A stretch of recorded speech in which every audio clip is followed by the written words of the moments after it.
Good afternoon. My name is Andrew Schultz, and I am the chair of the Board of Ethics and Campaign Practices for the City of Albuquerque. I want to call our January 2023 meeting to order. We have a quorum of members, so we can proceed.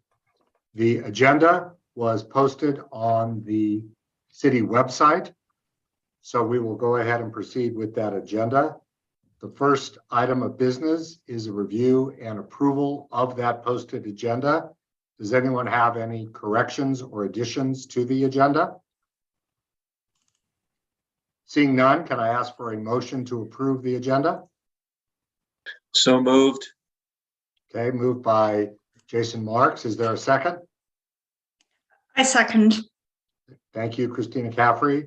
All those in favor, please say aye. Aye. Aye. I'll vote, sorry. I'm sorry, Miriam? I have to do roll call when we're remote. Oh, okay. Sorry about that. Please go ahead. Okay. Member Caffrey, Yes. Member Cuniff, Sean, that's you. Oh, he was muted. Just muted, sorry, yes. Member Martinez, Yes. Member Marks, Aye. and Member Schultz, Chair Schultz. Yes. Great. The next item is, I'll put this in the oldie but goodie category. We need to review and approve the minutes of our last meeting, which was all the way back in December 2021. All of those minutes were circulated to all of the board members. Is there a motion to approve those minutes? I move approval as presented. Is there a second? I second that. Thank you. Any discussion? All right, Miriam, if you'll call the roll, please. Member Caffrey, Yes. Member Cuniff, I abstain. Oh, yeah. Member Martinez, Yes. Member Marks, Aye. and Chair Schultz. I approve. We have a fairly limited agenda for today. One of the things that the city clerk's office asked me to do, we do have a new member, and it has been a while since all of us have met together, is I do want to spend just a few moments talking about the board, what it is we do and what we don't do before we move on to a presentation by the city clerk about the election cycle. The jurisdiction of our board is set forth in the city charter. It's a rather limited, I'm sorry? Okay. It's a rather limited jurisdiction. We are charged to act and review matters within the Code of Ethics, the Election Code, and the Open and Ethical Elections Code. What that basically means for us is primarily working in conjunction with the city clerk's office for elections oversight. Our job is to ensure compliance with the election-related laws.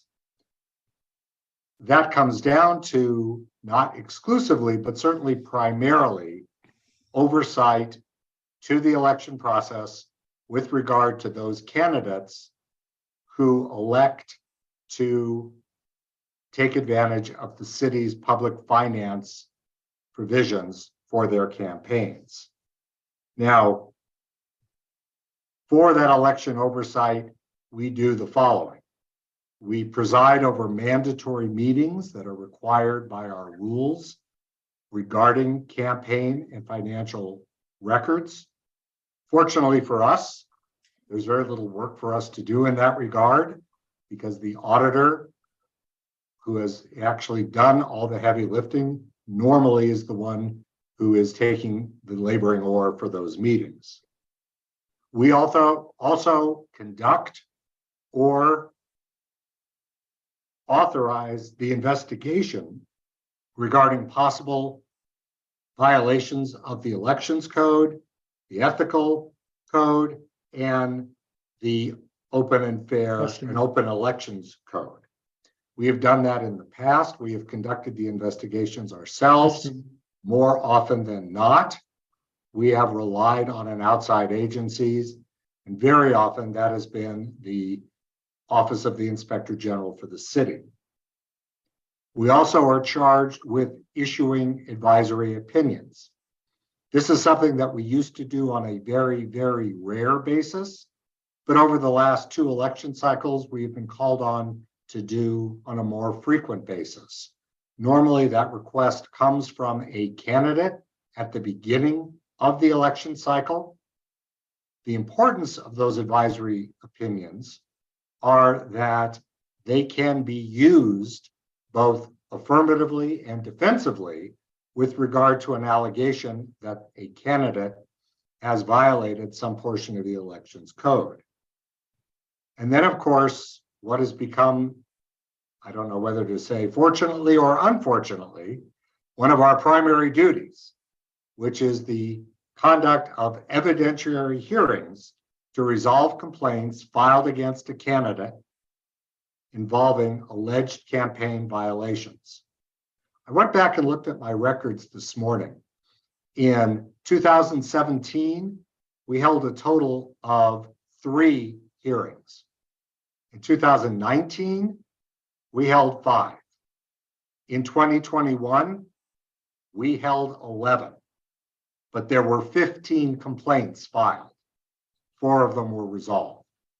So increasingly, this aspect of our job, the aspect of serving as a body to consider evidence and ultimately to convene and vote and determine whether there is substance to an allegation of a violation by a candidate, has taken greater prominence as part of our role.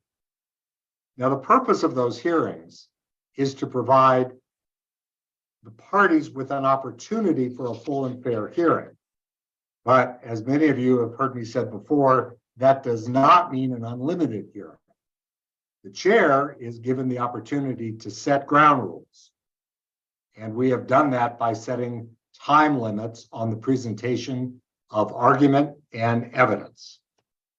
We also are in a somewhat awkward position because under our rules, each violation of the election code requires the support of some evidence that would be admissible in a court of law.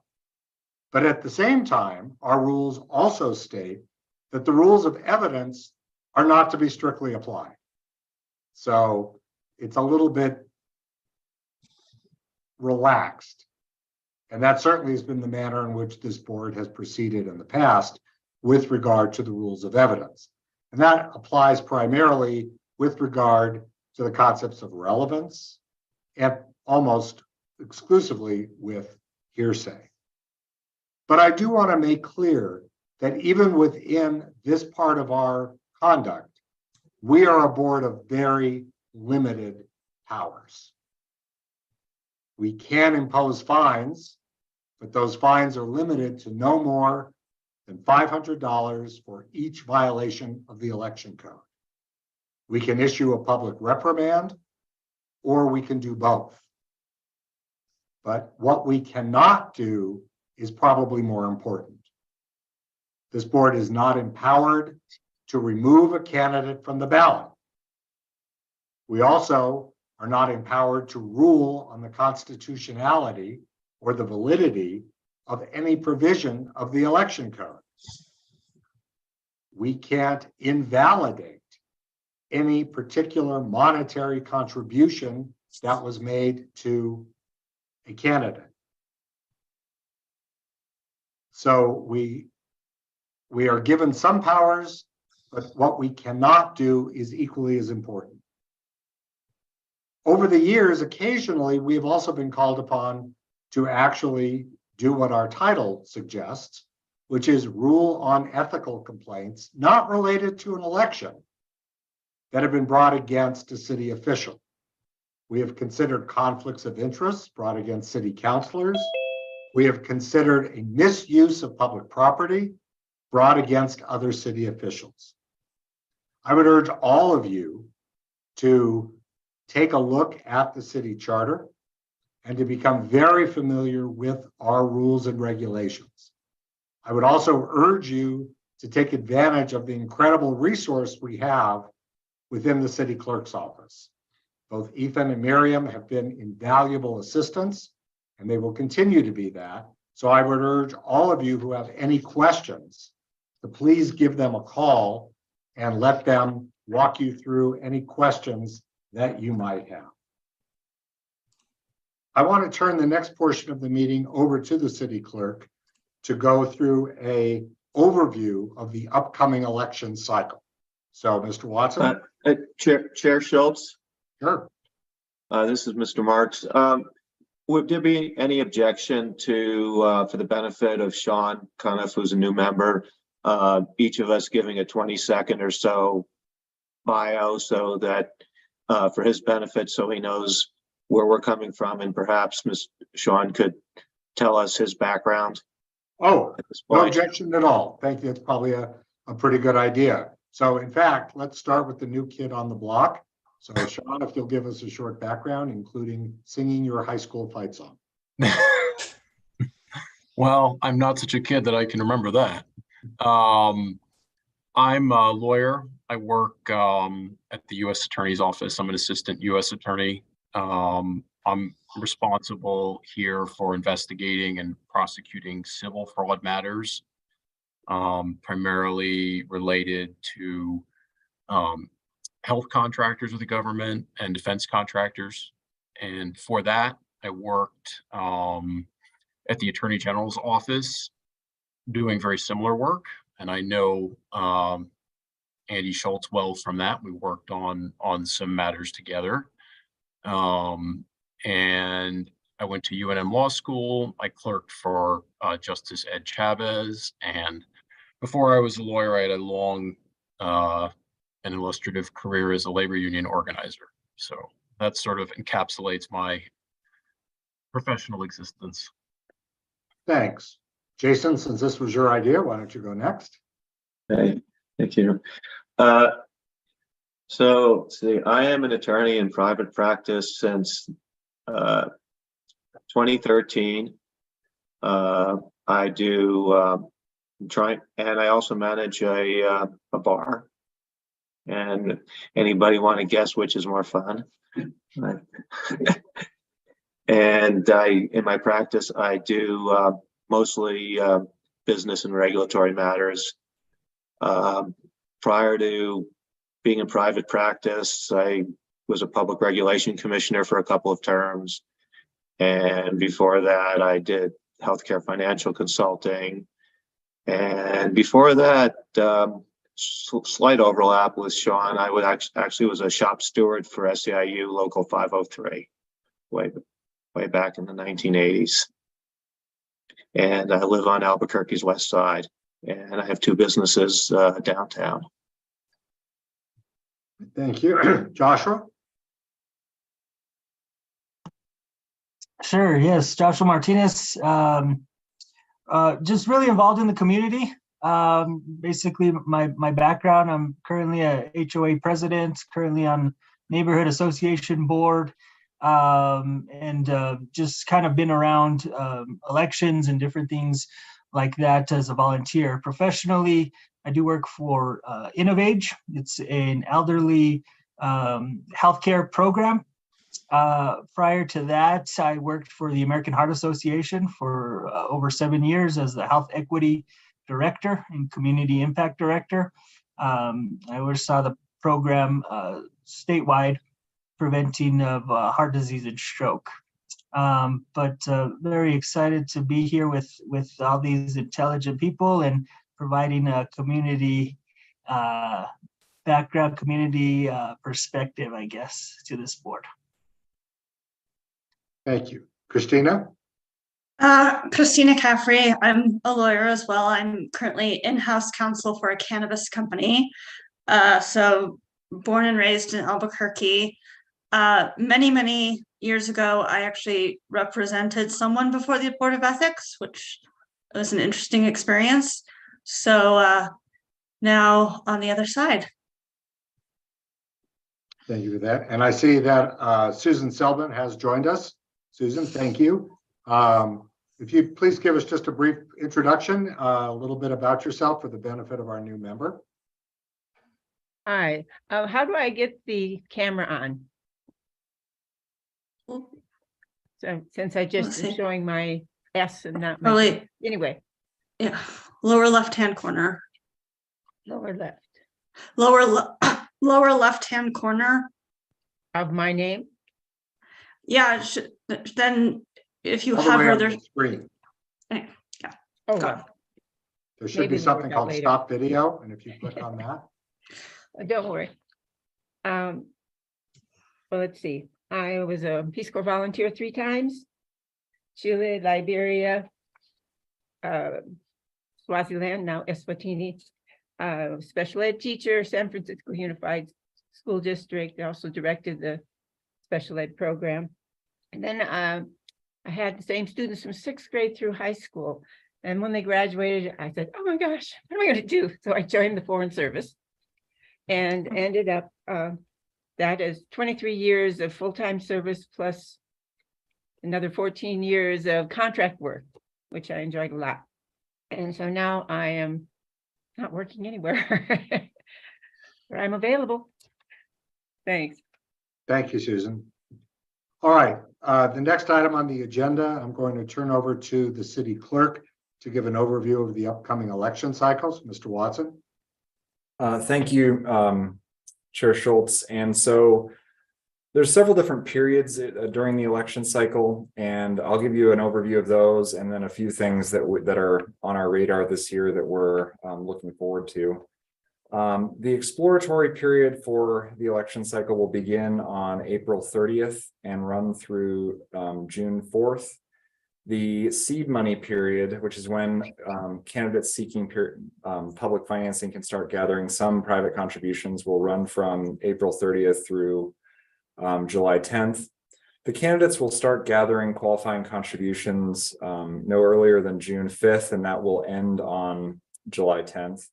And following some feedback we got from last cycle, we have completely overlapped this year the qualifying contribution period and the petition gathering period. They were overlapped many years ago, then we separated them, and for the private finance candidates, and now they are back together. So we are interested to see how that goes. Early voting will begin on October 10th, and election day is, as always, on November 4th. Or sorry, election day is on November 7th. Early voting ends on the 4th. One significant change that we are excited about this year that was made to the election code is there is going to be an ongoing audit of qualifying contributions this year. We have had 2 instances in the last 5 years of candidates forging qualifying contributions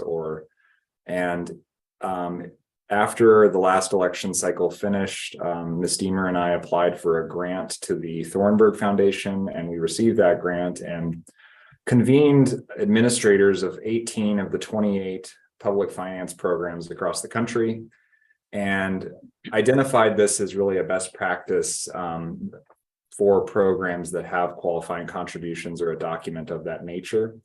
And so starting at the beginning of the qualifying contribution period, the Office of Internal Audit will be auditing a sample of the qualifying contributions that are brought in each week. Our hope is that this heads off some of the compliance issues we have seen in the past. It may unearth them sooner. In either event, my hope is that we are able to bring to the board matters that need to be brought to the board more quickly, and alternatively to ensure the integrity of the qualifying contribution process. And Ms. Watson, can I ask one question about that? When they're doing this ongoing audit, who will the report be made to? I believe to the board and the clerk's office, and they're going to be doing it each. Because this is a council cycle, I think it's going to be bi-weekly. We didn't set a specific time period, but they're going to make an audit plan for the cycle. And I apologize. so once they've made that plan, we will obviously share it with the board. And our hope is that they can they'll be sharing the results, and if they identify the need for a special audit or a special investigation of any sort, obviously that is something we would come back and address with the board. But I do think that having this ongoing audit throughout the cycle, and it won't be an audit, we do a verification process of the qualifying contributions when they come in.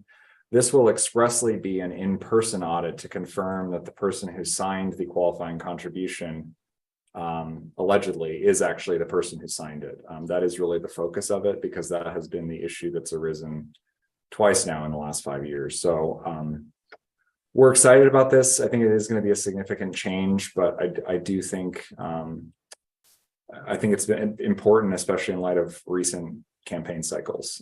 So if there's are there any questions from the board about the upcoming election cycle? We do have a timeline, which will be online fairly shortly. We can also share it today in more detail if the board is interested. Ethan, just two questions. One on this audit. You said they're going to, the audit is going to be an in-person verification of the signature. What about the question of whether the contributing person actually was the source of the $5? Is that going to be a topic for the audit? They're just formulating their audit plan now. I believe that was, and to Member March, that was an issue that arose in the last cycle. If they can address both, that would be great. I think really the main question that I've had for them is what percentage of the qualifying contributions they will be able to actually feasibly do. But if that is something they feel they can address through contacting voters, I think that's of interest, obviously. I would highly recommend it, both based on our experience 2 years ago and based on my own experience with publicly financed campaigns. That's definitely the other area of ambiguity, we'll say. And then could you just clarify which seats are going to be on the ballot? I think we generally know, but it'd be good to hear that specifically. 2, 4, 6, and 8. Is that correct, Miriam? That's correct. Okay. Yes. So it's an election of just 4 council seats, which is great in a lot of ways, because I think this is the year to really test out the audit process, because it's obviously a smaller election for us, although there are going to be a few open council seats. Are there any other questions for the city clerk? I just had a quick one. Ethan, is the clerk's office going to advise candidates of this new audit process?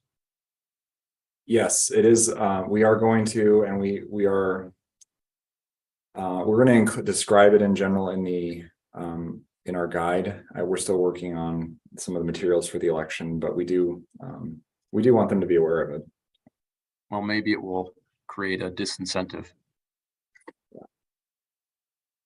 Any other questions for the city clerk? All right, thank you very much. Let me move on to item 6 on our agenda, the board resolution regarding an annual open meetings policy. Let me turn back to the city clerk for a moment. Perhaps, is it possible to share the screen to put that up for us? And then also, if either Ethan or Miriam, if you could explain what this resolution is designed to do for the board, that would be great. So, Ms. Deemer, if you could share screen, I'll just describe this briefly. I think we started doing this 2 years ago or 3 years ago, which was adopting a schedule basically at the beginning of every election year to outline when we were going to be meeting. This made it significantly easier, I think, in terms of scheduling the hearings, because it really provided us just a specific date when we could slot things in. And so we just found this actually was really a time saver, because it also allows you all to schedule your your time and gives you really advanced notice. I will say there are occasions where we have just canceled meetings because we haven't needed to meet.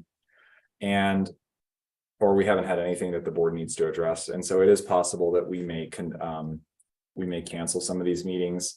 I think we're anticipating setting a few additional meetings as well, probably. But I think we're looking at, this is the calendar, and Miriam, you had a point that you wanted me to make about the calendar, which I'm now completely forgetting. I just want to make the point that we did this last cycle in 2021, and we just made suggestions. And I think that we found that Friday afternoon worked best for you all. So we sort of went with that again. Actually, I apologize. I think we found Friday morning. So I went with that again. I just picked one Friday a month, starting when the cycle really starts in earnest. But I'm open to suggestions. This is really just consideration of this. If you guys are happy with these dates and this time, we can move forward with this. But if you want to make suggestions on better dates or times, I'm happy to take those suggestions and make a new a proposal for our next meeting that would take those into consideration. And the other point that I want to make is in 2021, we made this resolution with 2 meetings a month, and then we did end up getting to cancel some because we didn't need them. I made this resolution with 1 meeting a month, just for the purposes that we know that this cycle is a smaller cycle with fewer candidates. So we do expect fewer complaints than in 2021. I don't know if that will be the way that it goes. If we get more frequent complaints like we saw in 2021, we may have to add meetings. But it's my hope that we can keep this to 1 meeting a month for the election cycle. So we're guessing here. And I do want to say that having an advanced schedule is so much more preferable, because without it in the past, we ended up doing endless doodle polls Yes. of all of the members of the board, and then trying to have the attorneys representing the parties or the parties themselves then submit letters to the city clerk giving 3 reasons why those dates were no good. So having all of this information ahead of time is a remarkably more efficient procedure. Yes, as soon as we have a meeting schedule that you all agree on, if there's a date and a time once a month that generally works for all of you, I will put it on your calendar right now. So it'll block you guys out, and hopefully that makes it easier for you to plan for this board over the course of the year. And that's our hope. So let me start with, is there a motion to adopt Resolution 01-2023? Real quick, Mr. Chair, and Marian, I did see in that resolution, if it was a remote meeting. However, do we need to include anything about if a member cannot be present in person, they can join remote? I know the city council just passed an ordinance stating that the city councilors can join remote. I just don't know if that's something we need for this board or not. Yeah, I'm open to the conversation if there's edits that you guys want to make. I found in the past that having hybrid meetings were really difficult to manage for this board. And I'd really prefer to either do in person or remote. And I'm happy to keep this board remote if that's the way that the board would like to go, and we can continue to hold these meetings remote. If we want to do them in person, I'm happy to do them in person as well, which I think works for when we have complaints. For meetings like this where we don't have complaints, I think it's really easy to do them remotely. When we have complaints, I think it's nice to do them in person. I think having the hybrid option is really difficult for this board in particular.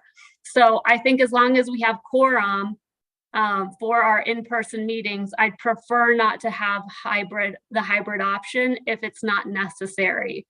That's my preference, but it's your board. Can I make a suggestion? Yeah. The purpose of this resolution really is to set the dates. For the hearings and get these on our calendars. Yep. These hearings are going to be 6 months from now. My suggestion would be that we try and separate the two issues that you raised.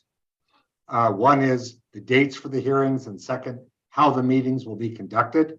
Because 6 months from now, who knows what the world will look like. So my suggestion would be that we limit the discussion for this resolution as it is written. And then with the understanding, Joshua, you raised an excellent point, but that's something to be considered probably as the time got closer. Agreed. So is there a motion to adopt this resolution? I'd like to get that on the floor with the second so we can then have discussion. I'll move to adopt this Is there a resolution. second? I'll second. So I'd like to open it to discussion, and in particular, Miriam's rather gracious invitation that if people have problems with the dates and times that she proposed, is there any reaction to that, or are people comfortable with the resolution as it is drafted? I think Fridays still sound good, especially since we may be having hearings, and last time it seemed to work well on Fridays. And I agree with you about the hybrid thing. It didn't work last time. Any other discussion? All right, seeing none. Miriam, can you call the roll? The motion is to approve Board Resolution 01-2023. Member Caffrey, Yes. Member Cuniff, Yes. Member Martinez, Yes. Member Marks, Aye. Member Selvin, Yes. Chair Schultz. Yes. All right, the next item on our agenda. This board is rather unusual among all of the boards that the city has, in that the manner in which it is constituted is different. According to the city charter, this board is constituted with 6 members, 3 appointed by the city council, 3 appointed by the mayor. The 6 members then are charged with selecting a 7th person to serve as chair. That has been interpreted in the past to mean that a member of the board is not eligible for consideration. Only someone outside of the board. And so my understanding is that as of this meeting, we have, well, one name has been circulated. So with that in mind, and let me also just spell out the way this procedure will work. I have no vote in this. I am the current chair. I am not one of the 6. So the actual vote for the next chair will take place at the January 27th meeting. And Christina, I am going to ask if I can authorize you to serve as chair of that meeting, because I will not be there since I have no vote whatsoever. So with that in mind, my suggestion will be, if there is a nomination for the next chair of the Board of Ethics and Campaign Practices, I believe that nomination should be placed now, with the understanding that the 6 members of the board will vote on that nomination at the January 27th meeting. So the floor is open for nominations. Mr. Chair, I would like to nominate Mr. John Kelly, place his name in nomination. His resume has been circulated, but to summarize, Mr. Kelly has been an attorney in practice in New Mexico for more than 40 years. Most notably, he served as our United States Attorney from 1993 to 2000. He's, by virtue of his professional experience, I believe he is well qualified to understand the application of the city ordinances relevant to our board. And he also, in his background, has been a member of multiple boards, commissions, and the like, and has chaired meetings in that capacity, and has the experience and capabilities to run our meetings, conduct hearings, and the like. And with that, I would place his name in nomination for our election to occur at the next board meeting. All right, John Kelly's name is placed in nomination. A second is not required. Are there any other nominations to be placed before the board to serve as chair of the Board of Ethics and Campaign Practices? All right, seeing none. I would move that, make a motion that nominations close. Is that in order? Excellent question. I'm not, well, let me turn to our city attorney to ask that question to make sure we're doing this correctly. That motion is not necessary, but it's also not out of order. Okay, so there is a motion for nominations to close. Is there a second? I second. Okay, there is a second.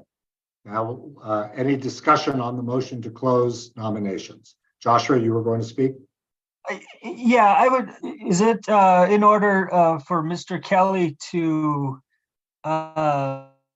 introduce himself? I know we have his resume, but just as to why he would want to be a part of this board, anything like that. You know, Joshua, I believe it's entirely appropriate, but I believe it's more appropriate next week when the board is actually going to vote.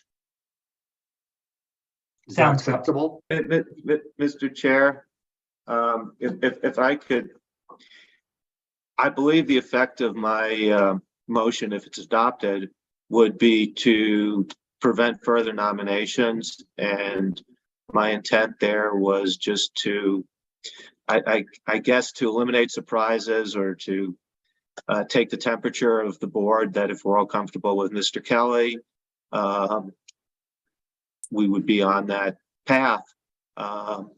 And so I do want to advise, I do think that would be the effect of the motion, and perhaps the city attorney would advise. I have my Roberts here, but I haven't read it lately. So I would ask that perhaps Member Martinez's request be granted. We hear from Mr. Kelly, and the other members can decide whether they want to keep the floor open for potential new people to come on next week, or we just want to, proceed with, again, close the nominations. Well, and again, I'm not trying to make this more difficult, nor am I trying to prevent Mr. Kelly from having the floor at the appropriate time. I do, though, want to make clear that closing the nominations is not equivalent to a vote in favor of the nomination. So simply because there are no further nominations on the floor does not equate to voting by acclamation for the only nominee. So again, I would suggest that the floor be given to Mr. Kelly next week at the time that there is a motion to accept him as the new chair, rather than today when the only motion on the floor is whether to close nominations. That's my suggestion, but you all will be the ones who are voting. So again, the motion is on the floor and still open for discussion.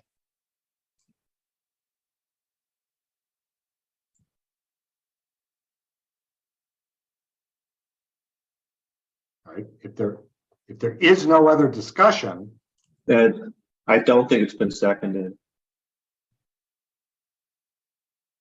Miriam, was it seconded? I'm sorry. Yes, Christina Yeah, seconded. I thought it did. Yeah. All right, if there's no further discussion, Miriam, please call the roll on the motion, which is to close nominations for the next chair of the Board of Ethics and Campaign Practices? Member Caffrey, Yes. Member Cuniff, Yes. Member Martinez, Yes. Member Marks,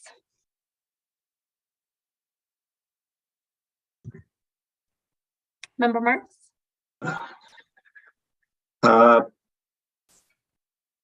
Pass.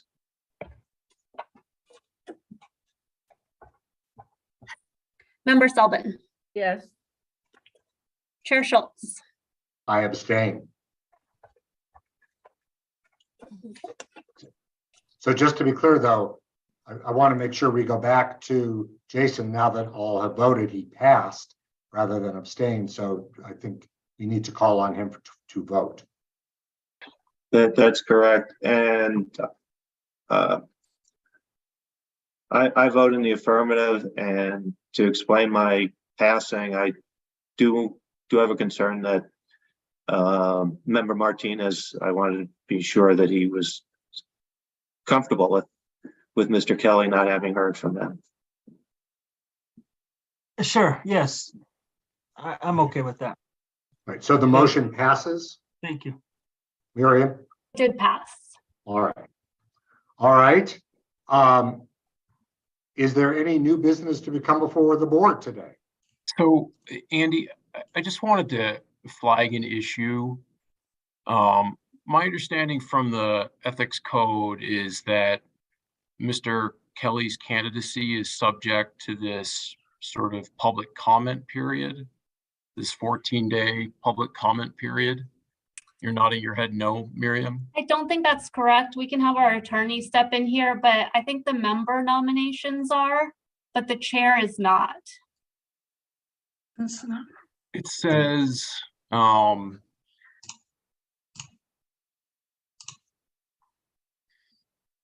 are you available? it says, and for the 7th member selected by the board. Where are you looking, Mr. Cuniff? Section 3A3 of the ethics code.